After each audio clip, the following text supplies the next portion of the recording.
Modi cabinet ने जाति जनगणना को मंजूरी दी है। मूल जनगणना में ही जाति जनगणना होगी। बुधवार को ही सीसीपीए की बैठक में मोदी सरकार ने ये बड़ा फैसला लिया है।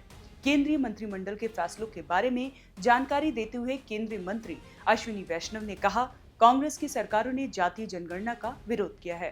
कांग्रेस ने प्रस्ताव के बावजूद सिर्फ सर्वे कराया। कांग्रेस ने अपने लाभ के लिए इसका उपयोग किया। कई राज्यों ने जातिगत जनगणना की है, जिससे भ्रांति फैली है। जाति की गणना मूल जनगणना में शामिल होनी चाहिए। Considering all these facts and to ensure that our social fabric is not disturbed by politics, caste enumeration should be transparently included. I am emphasizing the word transparently included in the census instead of surveys. This will strengthen the social and economic structure of our society while the nation continues to progress. Under the leadership of our Prime Minister Shri Narendra Modi ji, the Cabinet Committee of Political Affairs has decided today, that is 30th April 2025, that caste enumeration should be included in the forthcoming census. केंद्रीय मंत्री अश्विनी वैष्णव ने कहा, सामाजिक ताने बाने को ध्यान में रखकर संविधान में स्पष्ट व्यवस्था के मद्देनजर ये फैसला लिया गया है। उन्होंने बताया कि पीएम मोदी की अध्यक्षता में कैबिनेट में ये महत्वपूर्ण फैसला लिया गया है।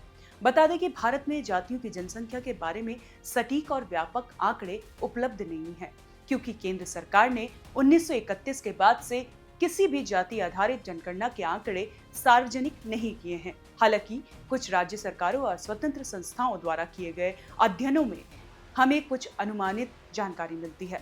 2011 की जनगणना के मुताबिक भारत में अनुसूचित जातियों की जनसंख्या लगभग 20 करोड़ थी, जो कुल जनसंख्या 16% है।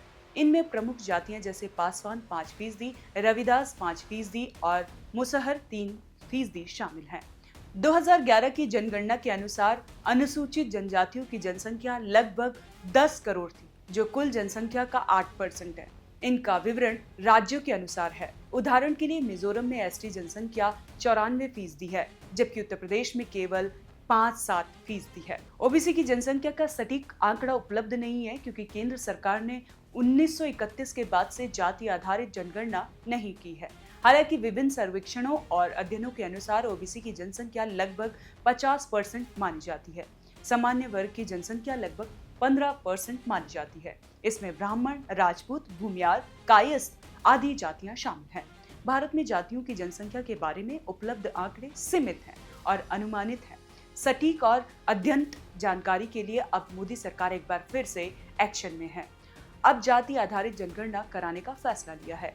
तो कैसी लगी आपको ये जानकारी, हमें कमेंट कर जरूर बताएं और देखते रहें ONOG डिजिटल।